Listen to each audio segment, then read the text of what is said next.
Fitness is a weird one. For an industry that's supposed to keep people healthy, for some reason, it just makes people a lot more confused. Every year there's a new diet, a new workout, a new split. Hey, try this, try the vegan, keto, carnivore, whatever bullshit they can throw at you to successfully make you buy their products. Now, if you feel like these products really help you, I cannot deny that or roast you, but at the end of the day, the obesity level is still rising, and I think that it comes from a combination of this confusion to fitness. We have to understand that there has been thousands of scientific studies surrounding fitness, and we already kind of know what to do. But currently, there are still a shit ton of lies going around in the fitness industry that people believe, and because of that, they take the wrong road and eventually quit fitness altogether. Now, if you know me, you know that I don't believe that exercise is a unique thing or that it makes you some sort of special individual. I personally believe that exercise should be in every single person's life. Just like how you brush your teeth, just like how you take your shower, you exercise 3 to 4 times a week. So I come on here to cut the confusion and give you guys 3 fitness lies that you have most likely been told. Before we start the video, guys, make sure you leave a like and leave a comment about how you think about the video, etc., etc. Let's go. The first point is that you need motivation. So a lot of YouTube channels, including me, will try to motivate you to exercise, right? Motivation is good, but it is fast depleting. So if you go out, you say, oh, I'm motivated today, tomorrow you're not gonna be as motivated. This is why what I try to do is give my clients a structured training day. And I try to actually train them on days that they are off work or days that they can kind of easily do it. I would say fitness is about discipline. Yes. Fitness is not about motivation. Oh, scratchy. I would say yes, having discipline with fitness is required, but it should be as easy as, like how I said earlier, brushing your teeth, taking a shower. It shouldn't be as hard as some people try to make it. You shouldn't need a ton of discipline or a ton of motivation in order to do fitness. I think discipline and motivation with fitness is not really a required component until you hit like the upper echelon things that you want to do. And even now, for me, I'm training for a 50K, a 30-mile race. When I want to run, I don't really think if I want to, if I don't want to. Like, yes, of course, those feelings comes up, but it's just learning that this is just required. Okay, this is just required. It's not really a yes, it's not a no, it's just required. And I've realized that the best moments are actually when I'm just going into robot mode. You know what robot mode is? Robot mode is when you shut off basically all your capacity of thinking and you're just doing, right? You're just moving your body. Even in the run in of itself, when I'm just robot mode and I'm just flowing, that's when I hit like the best state. That's when I'm able to run and I'm like, oh dang, I just ran this distance to this distance and I didn't even feel anything. I didn't even like contemplate of my legs hurting, my calves hurting or whatever, right? This is what you need to do with fitness a lot of the times. You need to reach kind of a flow state. It shouldn't be about motivation. It shouldn't be about discipline. It has to be this kind of flow. And another good point is just kind of a jovial flow state, a flow state of like, I'm having fun, but this is just what I have to do. The way you do that is you mix challenge with the way you do that is you find your perfect equilibrium of challenge. So a task cannot be too boring, and it cannot be too like repetitive or too easy for you to hit the flow state. It has to be a perfect equilibrium of challenging. So just you do what is required. It's kind of like filming these videos. Like I have the camera set up at the perfect angle, at the perfect spot in my room. So when I record videos, I don't have to move the camera like I used to put the camera like on this desktop, and I didn't like it. So I kept the camera right there because I know that this is the easiest for me. If you want to do fitness consistently over time, you have to figure out the easiest format for you. Do not rely on motivation. Do not rely on discipline. Those things are going to ebb and flow. The thing is though, those things are like feelings. Feelings are going to come and they're going to come and they're going to go. What you need to rely on is just your inner flow state. You have to just turn off your brain and you just have to do it. And do it at the point in time where it's most convenient to you. If you have an off day, you must work out on that off day. That's how I look at it. I have a job. So if I have an off day, I have to work out on my off day. There is no question of if I'm going to or if I'm not, right? So let's say you have 2 off days. You work out on your 2 off days, and then after that, you just have to have the discipline to find a day within the week that you need to work out, right? And then whatever day is most convenient for you. So fitness a lot of times is about convenience, not about motivation, not about discipline. You have to just find out what works for you. That's what this fat loss is about, exercise. So guys, as an online coach myself, I've learned that it is easier to coach somebody to get into the gym than it is to coach them on their nutrition or on their diet, right? So remembering this, you have to understand that fat loss is not about exercise. Exercise, when we are talking about specifically fat loss, it is more about your nutrition and your diet, okay? Like 1,000%, right? You have to understand that like burning 150 calories is much harder than eating 150 calories. It's like spending money or earning money, right? Let's say you earn 30 an hour, right? Well, is it easier to spend $30 or is it easier to work it out, right? The spot this is in kind of fucks up the collar. But so think about it like that, guys. Like how I think of calories is kind of like debt. Like I have to work off calories. I have to work them off. And if I go over my calories, then I'm in a calorie surplus, which means no matter what, I'm going to gain some type of weight. What I want to be in is a calorie deficit, right? When we're talking about fat loss.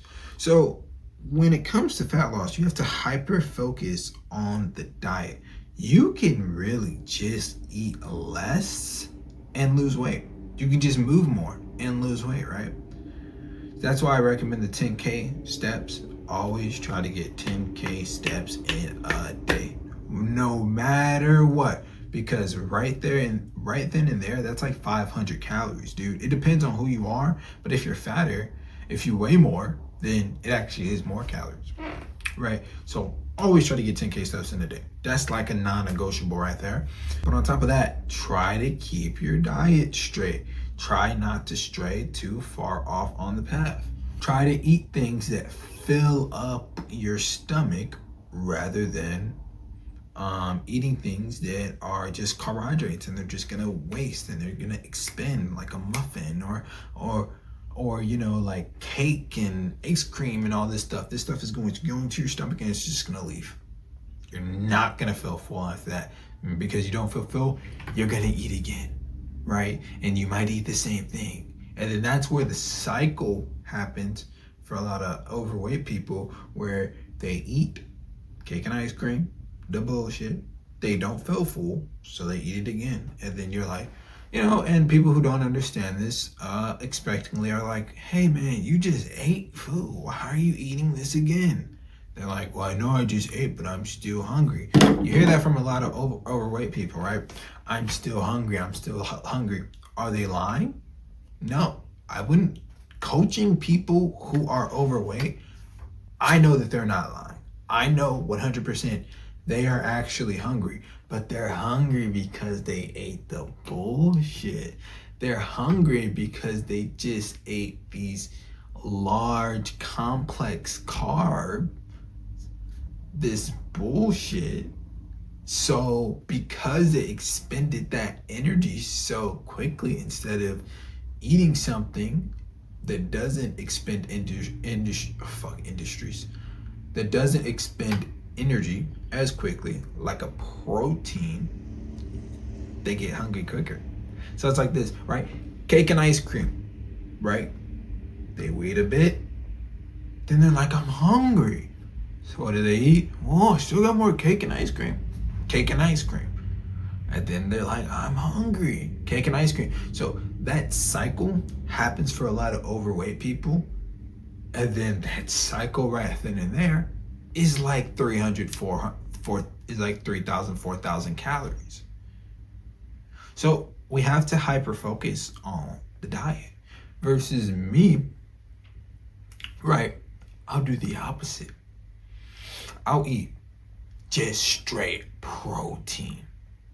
And then because I had just straight protein, or I had a fruit or a vegetable that just filled my stomach up, protein and like a fruit or a vegetable that's gonna fill me up, the cycle of hunger is like 3 hours, 4 hours, 5 hours, up, he ate again. But what did he eat? Protein and a fruit or vegetable that's gonna fill me up. 6 hours, 7 hours. So I'm eating like maybe a couple snacks in there, but 2-3 times a day, maybe. Small meals, but with packed full of protein, nutrients. So now I'm in a calorie deficit, and then putting that on top of movement, you lose weight like crazy, guys. I went from 210 to 185, more like 187 right now.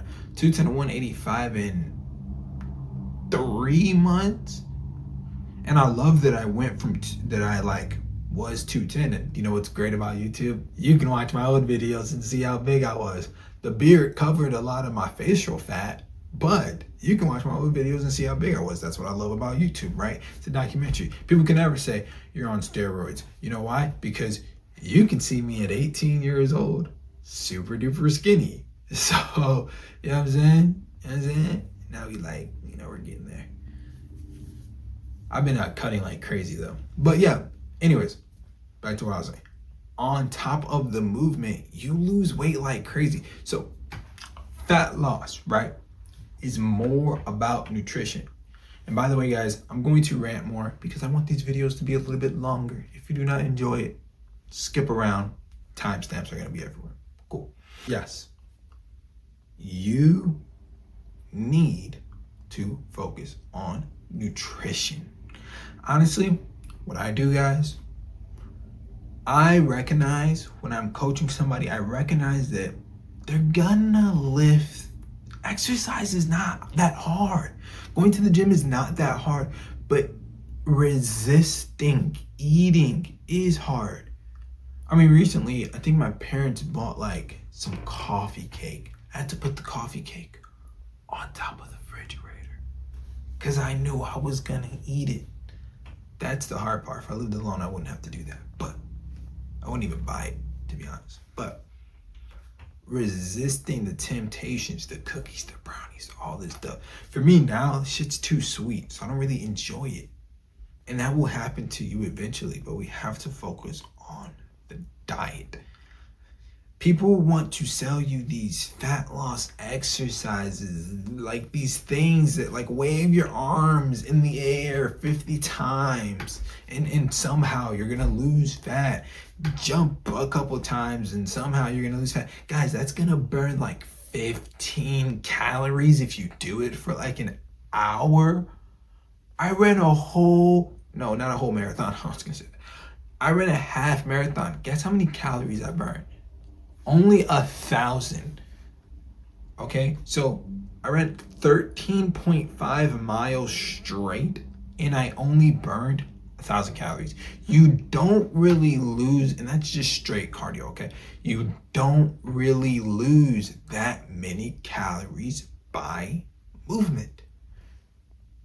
It's better just to not have that many calories to burn in the first place and hyper focus on nutrition, a protein and a fruit or a vegetable that will fill you up. It is that simple. We can get into the weeds, but we're not going to. All right, we're still rocking and rolling. Last point is that fitness is about looking good. Now I will say, guys, and I'll make a whole video about this. When I started to get in shape, people treated me completely different. I mean, it was like night and day. Okay, people treated me like it's for some people, right? Fitness is important in some people's minds than others. Fitness is about some people's mind is different in some people's minds than others. Some people will value like, holy crap, this guy's in shape. Some people will treat you like a celebrity. Some people will treat you like a normal person. It doesn't really matter. It's different for people. It's different for some people. But no matter what, you will get respect everywhere you go if you get in good shape. But that's not what this point is about. Main point though is that fitness is all about looking good. It's not. Okay? Fitness is about health and wellness. So people get out of their 20s, right? And perhaps they don't look as good as they used to. And they'll come up and they'll be like, what's the point, right? What's the point of doing, what is even the point of doing this fitness stuff? Me personally, I have a business where I do in-home personal training. These are like, usually my clients are older folks, and a lot of them have not jumped onto fitness until they're like 50, 60 years old. So what will happen is problems will occur to them, and then once the problems happen, and then once their doctor's like, hey, you should start exercising regularly. You know, some doctors don't even say that. Some doctors are just like, yeah, man, go to physical therapy and do this stupid shit. But they wait until the last moment when the problems have already arisen. I think the saddest thing ever is to not work out in your 20s. Is to skip the workout phase. That is one of the saddest things ever. You never got to see your peak potential, right? Whatever your peak potential is to you. For me, as a hybrid athlete, I want to lift, I want to be strong in the gym, I want to look aesthetic, and I want to run far. That's my thing. That's what I want to do. But for you, you could be a strength-based athlete, or you could be looking into becoming a strength-based athlete. You want to put up 315 up on the bench. You want to put up a 405. Perhaps you're just into running, maybe a little gym, but mostly running, right? You want to run a 6 minute per mile pace. This isn't just about looking good. Some would say a runner's physique, it's not the best looking. Some would say even a powerlifting physique, it's not the best looking. It's about longevity. It's about health. It's about learning and mastering your true potential. It's about that time where you're in the gym and you feel like you can't get the last rep and you do it anyways, and then something deep down into your subconscious mind shows you that you are better than what you thought you were. That is what fitness is about.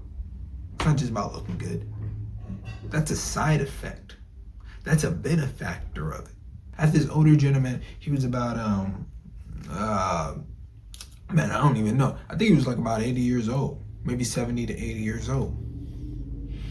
He told me that he goes to the gym, guys, just a bar, just 45-pound bar on the bench press. He does 200 reps, 200 repetitions. And then he was like, recently I got to 500. 70 years old, just a bar, 200 repetitions.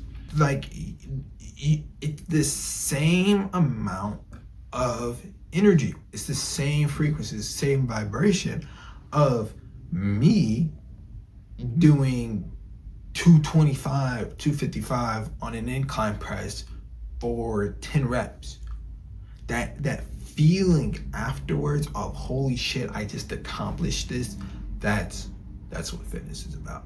So those are 3 brutal fitness lies that you've been told. Really hope you guys enjoyed the video. Really hope this audio wasn't messed up. But make sure you like, comment, subscribe. And if you want any online coaching, particularly about fitness and self-mastery, the link will be in the description. Thank you so much. Okay.